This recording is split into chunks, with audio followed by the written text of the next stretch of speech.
Hello, everyone. Welcome to the Newsbrowse News broadcast. According to CNBC, Apple has announced an expanded partnership with chipmaker Broadcom in a multi-year deal expected to exceed $30 billion.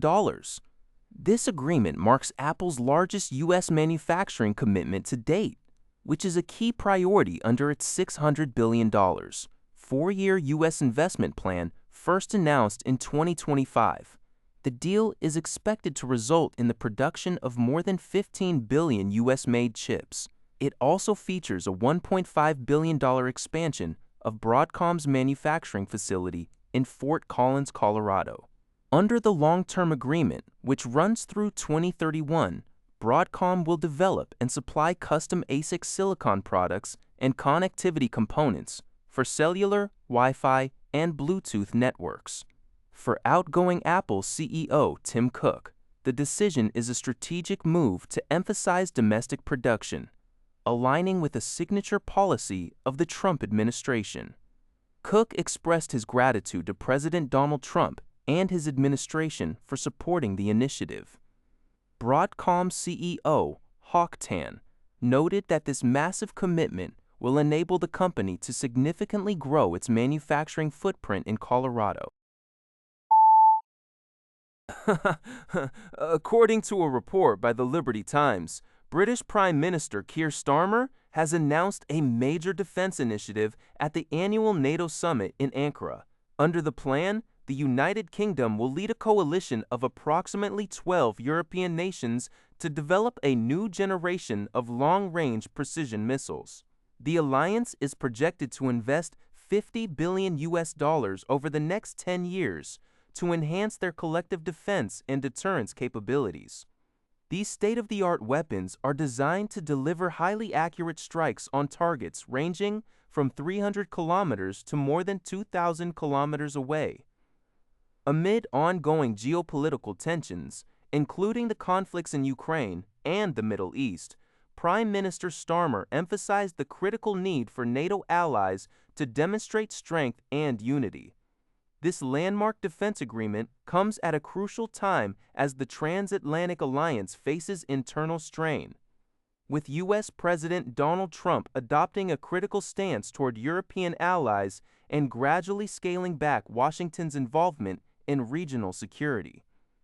The coalition's heavy investment marks a significant step toward bolstering Europe's independent defense capabilities.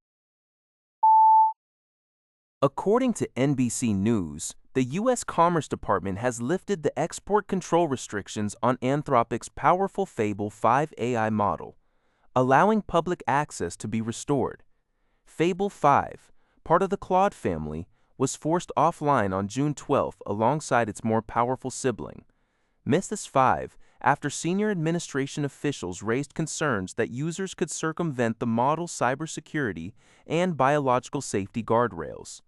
In response, Anthropic sent a team of top scientists to Washington to collaborate with government officials. The company implemented a new method to target and block the workarounds, which was successfully tested and supported by the Commerce Department's Center for AI Standards and Innovation. Commerce Secretary Howard Lutnick confirmed the decision, noting that Anthropic agreed to continue collaborating with the government on safety protocols and to report any malicious activity.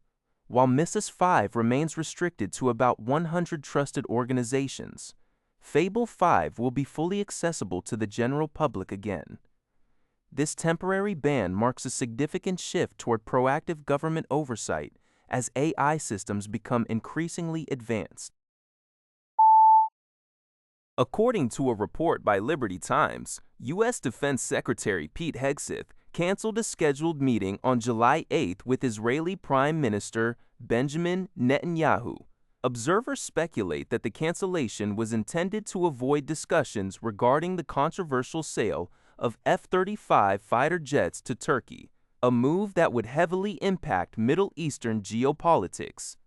During a recent NATO summit, U.S. President Donald Trump announced the lifting of sanctions against Turkey and expressed a willingness to supply the country with F-35 fighter jets. However, this proposal has met with strong opposition from Israel, Netanyahu openly expressed his disapproval during a CNN interview, arguing that selling advanced stealth fighters to Turkey would severely disrupt the regional balance of power, given Turkey's aggressive geopolitical ambitions in the region.